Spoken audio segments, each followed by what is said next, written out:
Selamat pagi, saya adalah mahasiswa PPG Angkatan 3 Universitas Nusa Cendana, akan melaksanakan ujian kinerja dan praktek pembelajaran pada hari ini tanggal 18 Oktober 2021.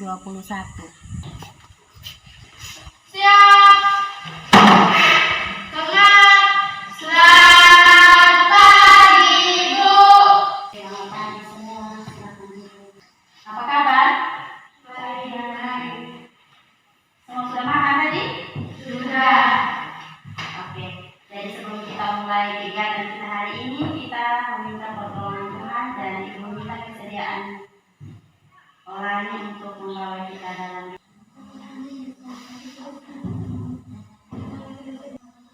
Ya, terima kasih. Silakan duduk. Tahu lagu Garuda Pancasila? Tahu? Tahu. Semua berdua. Kita nyanyi lagu Garuda Pancasila. 1, 2, 3. Garuda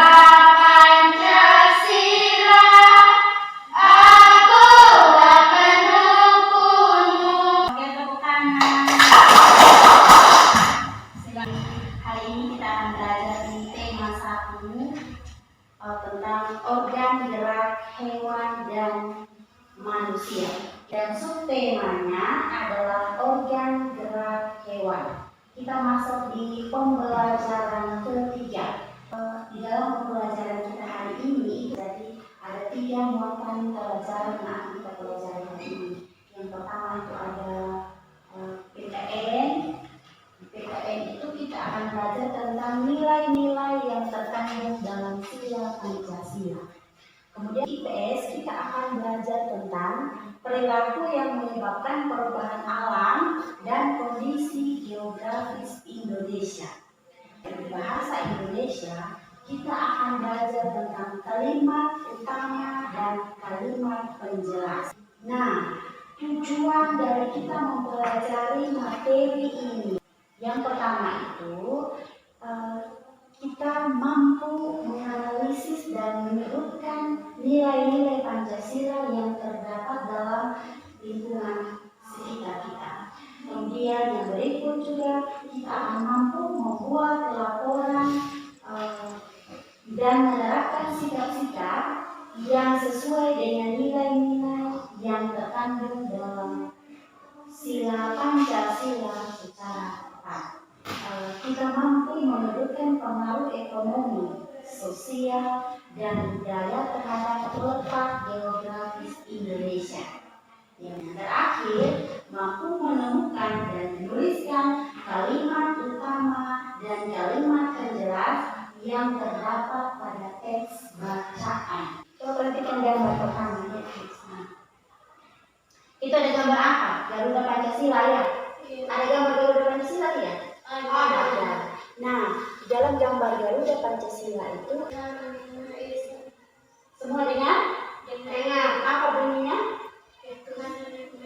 Coba semua ini. Masih ada yang ingat materi minggu lalu? Oke, silakan buka masker. Silakan jawab. Kita belajar tentang apa? Yang keras ya, belajar tentang apa? Oke. Yang lain teman-teman dengar tidak? Dengar. Kita belajar tentang apa minggu lalu? Pancasila. Oke. Masih ingat? Masih ingat. Oke. Tadi juga kita sudah menyanyi lagu Garuda Pancasila. Masih sama dengan minggu yang lalu ya, belajarnya. Nah, sekarang kita juga akan lanjutkan dengan materi seperti minggu yang lalu, yaitu belajar tentang sila-sila dalam Pancasila. Jadi di situ kita akan belajar tentang 5 sila yang terkandung dalam Pancasila. Sila yang pertama bunyinya apa? Coba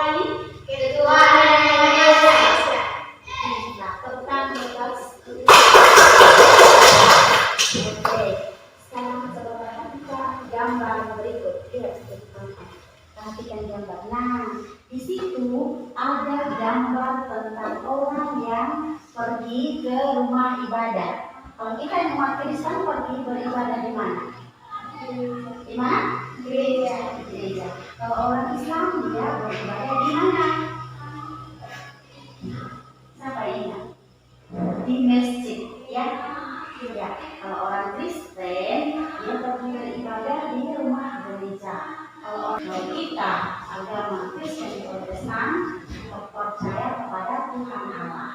Dan yang agama Islam percaya kepada Nabi Muhammad. Ya. Nah, sila pertama tadi bunyinya ketuhanan yang Maha Esa. Sila ini menghubungkan dengan perilaku kita sebagai manusia. Ya. Ada contoh-contoh sikap kita yang membuktikan bahwa kita itu merupakan manusia yang percaya kepada Tuhan yang Maha Esa. Yang pertama, percaya dan takwa terhadap Tuhan yang Maha Esa dan menjalankan perintahnya sesuai ajaran agama yang kita ambil. Ya, itu kalau yang mencerminkan sikap kita terhadap bunyi sila pertama. Kemudian yang berikut, kita saling menghormati antar umat beragama. Di sini tidak ada agama yang Kristen Protestan, semua ada yang Katolik. Tidak ada semua agama Kristen Protestan, ya. Tetapi di keluarga kita pasti tentu ada yang beragama Islam. Bagaimana sikap kita terhadap saudara kita yang beragama Islam? Kita hargai mereka atau tidak? Ya, hargai. Kita tetap hargai dan sopan.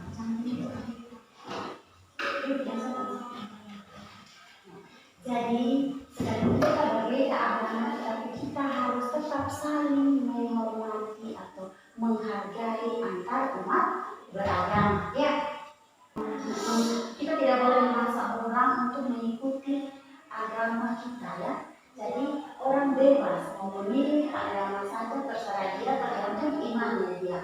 Ya, itu yang merupakan salah satu contoh dari contoh sikap yang berkaitan dengan sila pertama. Kemudian coba perhatikan gambar berikut. Di situ ada gambar anak yang sedang memberikan uang kepada seorang pengemis. Pengemis itu kan biasanya minta-minta, ya? Iya tidak? Sudah pernah lihat orang pengemis? Pernah.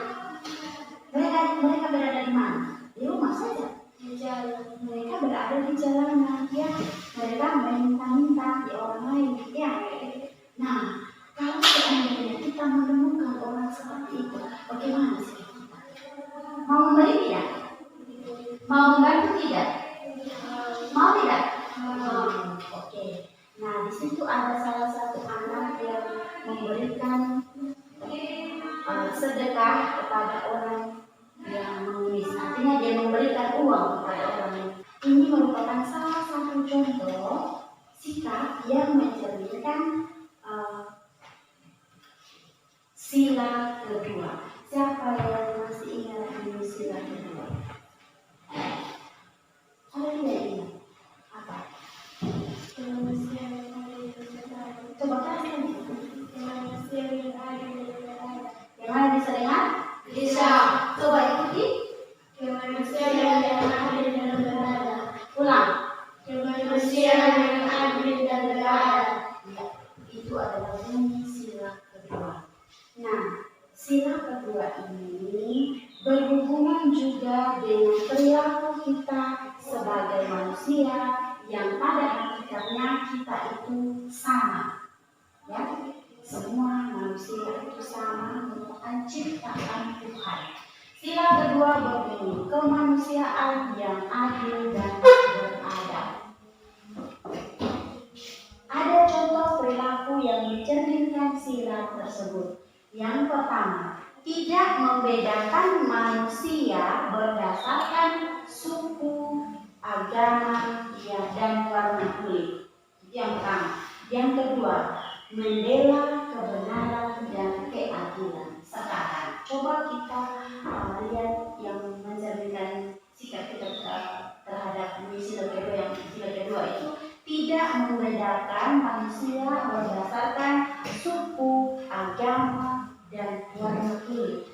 Sekarang mau bertanya, di keluarga kalian ada tidak yang berbeda suku dari kita? Kita kan orang Sumba ya? Iya, orang Sumba. Ada tidak yang punya teman orang Sabah atau keluarga orang Sabah? Ada tidak yang punya teman orang Jawa? Ada tidak? Tidak. Oke, di sekolah kita ada guru yang berasal dari suku Sumba dan juga ada yang berasal dari suku Sabu ya di sekolah ini. Nah, bagaimana sikap kita terhadap kedua suku yang ada di sekolah ini? Kita saling menghargai atau tidak? Saling menghargai atau tidak? Saling menghargai. Sekalipun kita berbeda suku, tapi kita harus tetap saling menghargai. Kemudian coba perhatikan gambar ketiga. Di situ ada gambar orang yang sedang membangun rumah dan ada anak-anak yang sedang membersihkan halaman.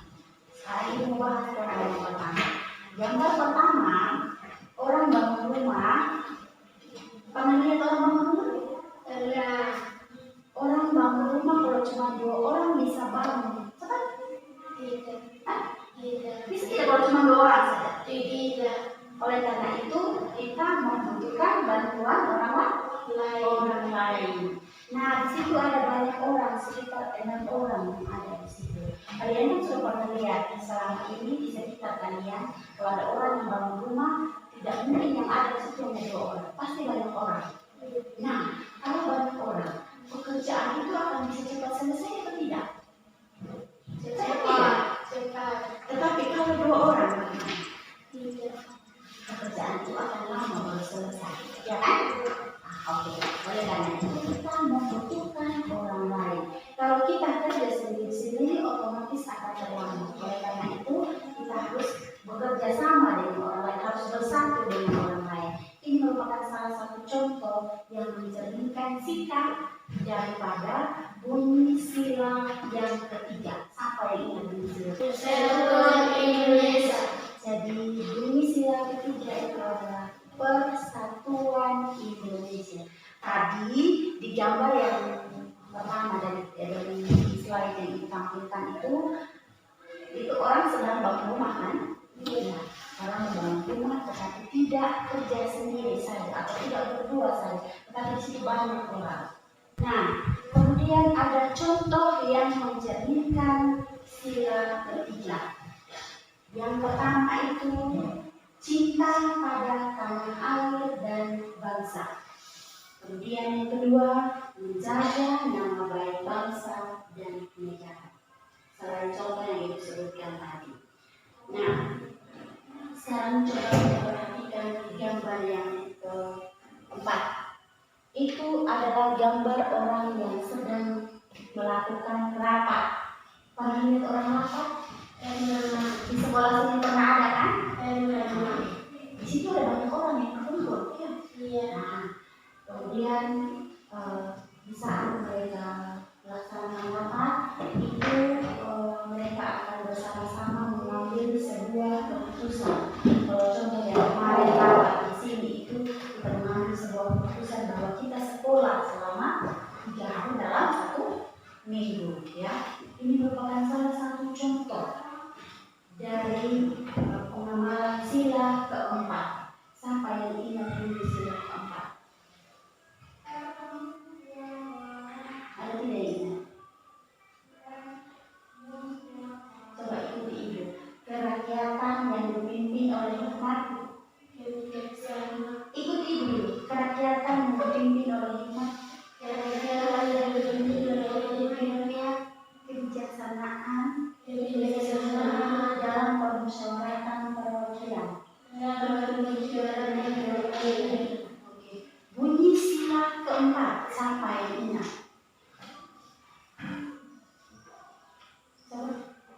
Bunyi sila keempat.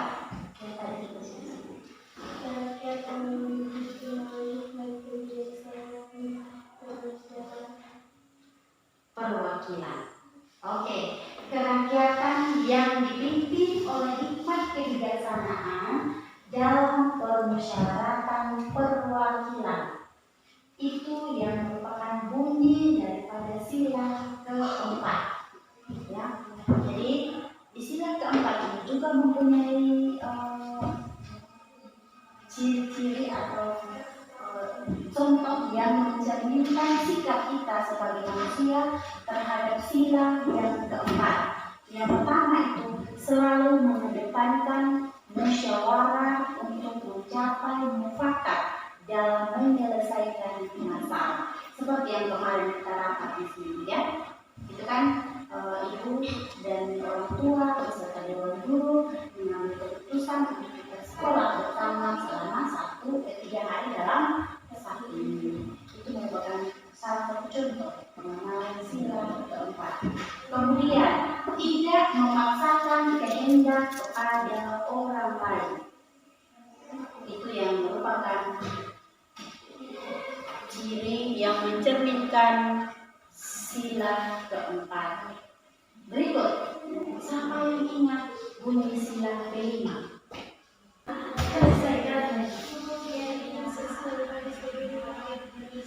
Oke, pintar. Jadi bunyi sila kelima itu adalah keadilan sosial bagi seluruh rakyat Indonesia.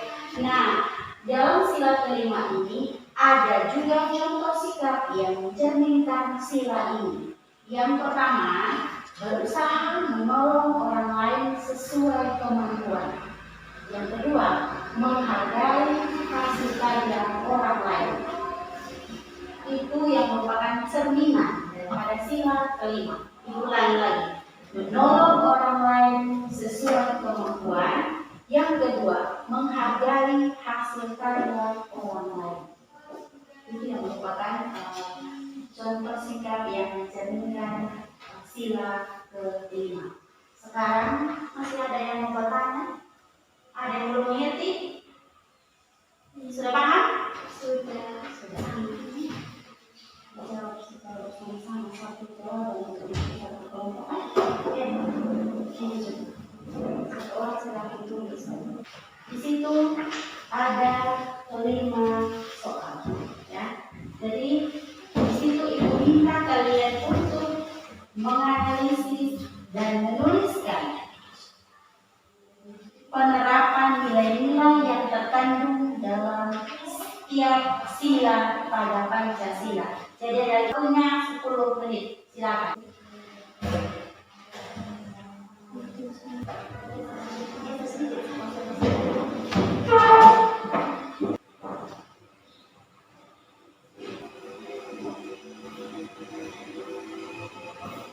Oke, waktunya selesai. Sekarang ibu minta kelompok ini untuk maju di depan untuk presentasi hasil diskusi. Tentang Putri. Sekarang coba perhatikan gambar yang keempat. Ini adalah gambar peta. Peta Indonesia. Coba ikuti. Peta Indonesia. Oke. Kita akan belajar tentang letak geografis Indonesia. Letak geografis adalah letak suatu negara yang dilihat dari permukaan bumi. Nah, berdasarkan letak geografisnya, Indonesia terletak di antara 2 benua dan 2 samudra. Ya, jadi Indonesia terletak di antara 2 benua dan 2 samudra. Hal ini membuat Indonesia menjadi kategori negara yang memiliki potensial baik di bidang sosial, ekonomi, maupun budayanya. Nah, pengaruh dalam kehidupan sosial yang diakibatkan oleh letak dan kondisi geografis bangsa Indonesia sebagai negara maritim atau kepulauan. Yang pertama, komunikasi, interaksi komunikasi dan interaksi antar penduduk menjadi lebih mudah, baik antara warga Indonesia maupun dengan orang Indonesia dengan warga asing. Ya. Didukung dengan adanya kemajuan teknologi di bidang pelayanan ataupun antar komunikasi dan interaksi penduduk menjadi lebih mudah, baik antar warga Indonesia maupun orang Indonesia dengan warga asing. Hal ini didukung adanya kemajuan teknologi di bidang pelayanan antar pulau dan antar negara. Kemudian yang berikut, terjadinya pembauran, pencampuran atau peleburan nilai-nilai antar pulau dan antar negara. Kemudian pengaruh dalam kehidupan ekonomi dapat juga terjadi seperti yang pertama, sebagai pusat perekonomian di antara dua benua dan dua samudra. Kemudian perkembangan pariwisata di Indonesia itu menjadi lebih bagus lagi.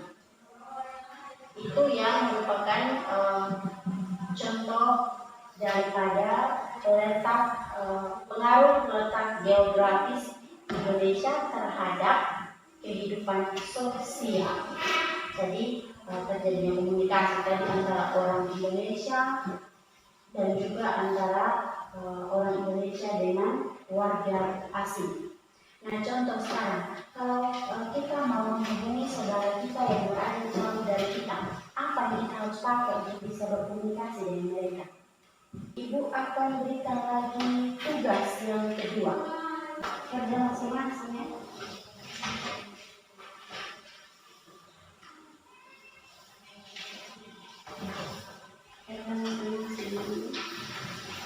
Di situ Ibu meminta kalian untuk menyebutkan pengaruh dalam kehidupan sosial di bidang teknologi dan komunikasi. Silakan dikerjakan, waktunya 7 menit. Silakan. Ada dua pena. Pinjamkan dia.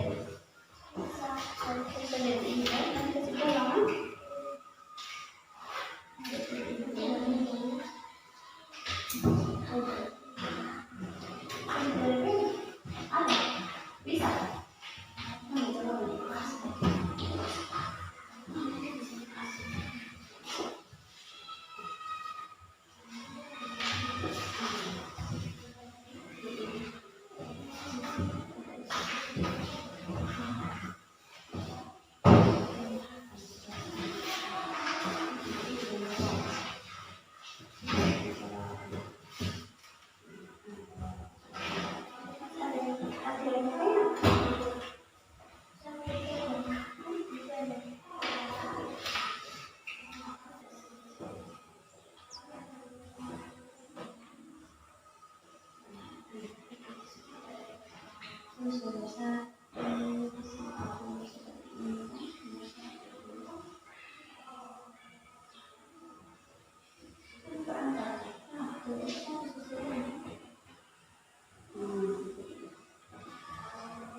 Waktunya selesai.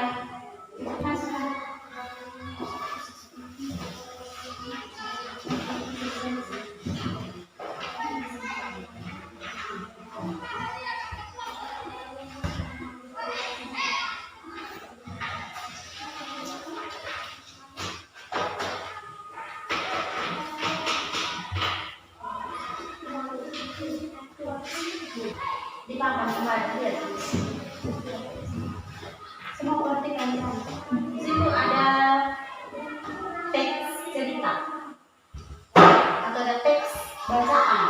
Di situ bacaannya tentang serangga menggunakan 6 kakinya untuk bergerak. Beberapa jenis serangga menggunakan kaki mereka untuk berjalan.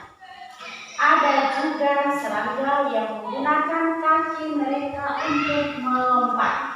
Selain itu, ada beberapa jenis serangga yang menggunakan kaki mereka untuk berenang dan berjalan di atas air. Nah, di sini sebentar kita akan menentukan kalimat utama dan kalimat penjelas dari teks yang ada. Cara untuk menentukan kalimat utama dan kalimat penjelas pada suatu teks bacaan adalah yang pertama, membaca dari seluruh teks bacaan, kemudian memahami isi teks bacaan tersebut. Yang kedua, setelah kita baca dan memahaminya, kita akan menemukan kalimat utama dan kalimat penjelas pada bacaan itu. Nah, kalimat utama merupakan kalimat yang menjadi ide dasar atau ide pokok pada suatu tulisan. Tulisan yang baik akan menampilkan satu kalimat utama dalam satu paragraf. Ya.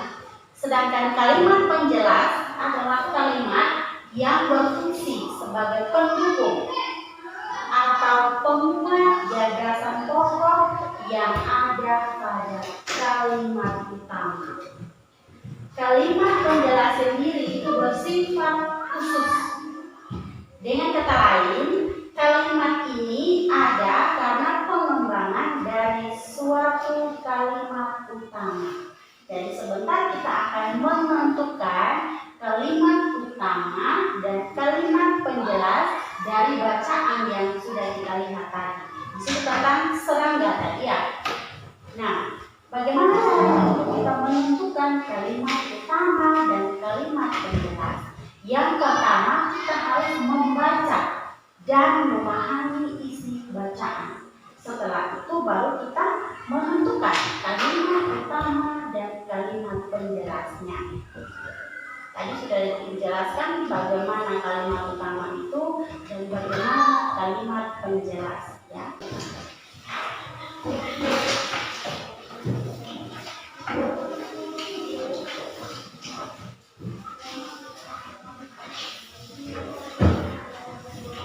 Tugas kalian saat ini adalah tentukan dan tuliskan kalimat utama dan kalimat penjelas dari teks bacaan. Jadi di situ kalimat utamanya tulis di sini apa kalimat utamanya dari bacaan, ya. Kemudian yang berikut kalimat penjelasnya apa saja, silakan ditulis di sini.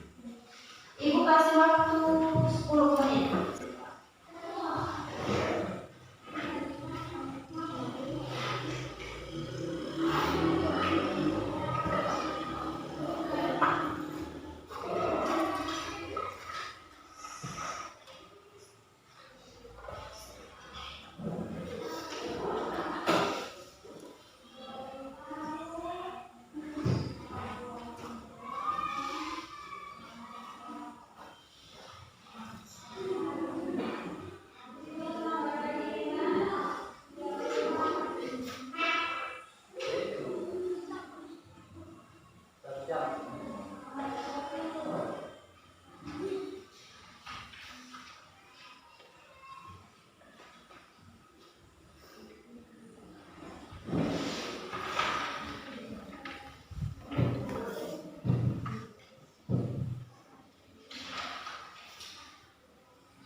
menentukan kalimat utama dan kalimat penjelas daripada bacaan kita tadi. Sampai di sini masih ada yang belum mengerti? Sudah paham? Sudah bisa kerja semua tugas yang tadi dikasih? Sudah. Oke. Ada yang mau bertanya? Tidak. Oke.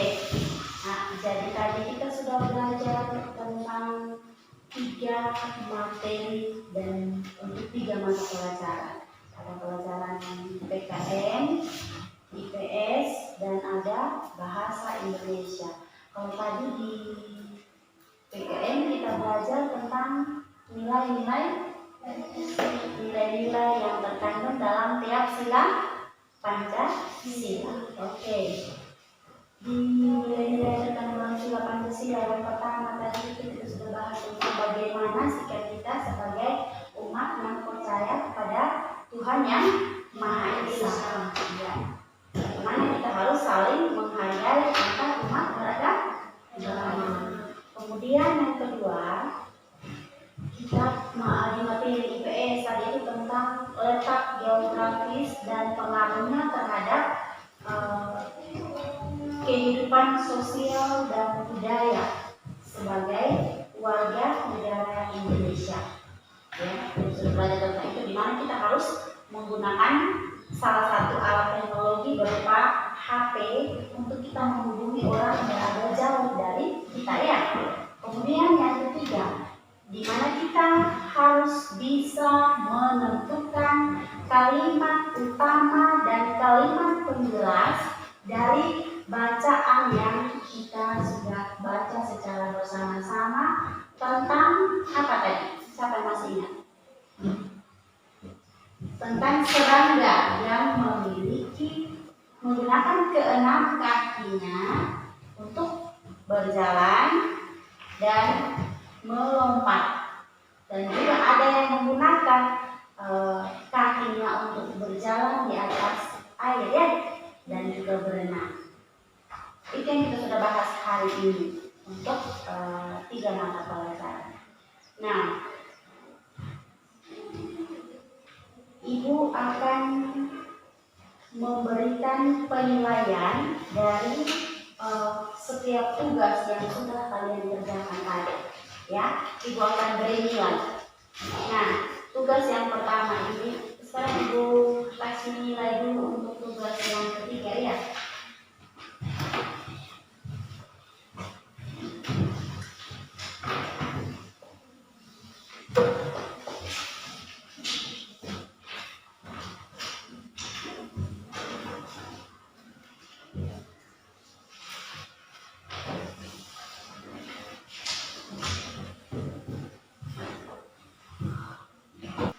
Oke, Ibu sudah selesai menilai hasil kerja kalian hari ini, dan masing-masing nilai Ibu sudah cantumkan di sini, ya. Sudah ada nilai masing-masing, ya? Ya.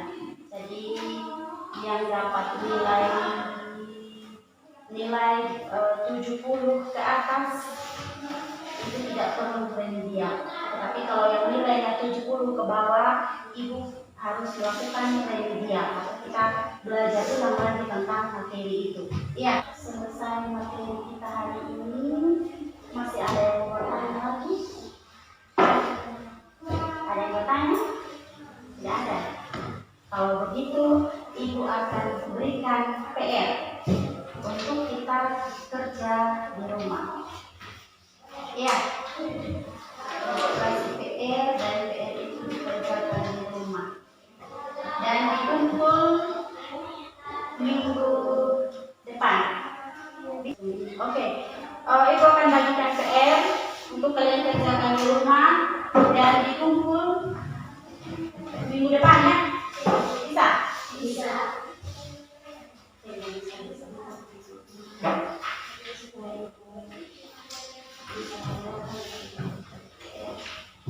Itu PR-nya, ya.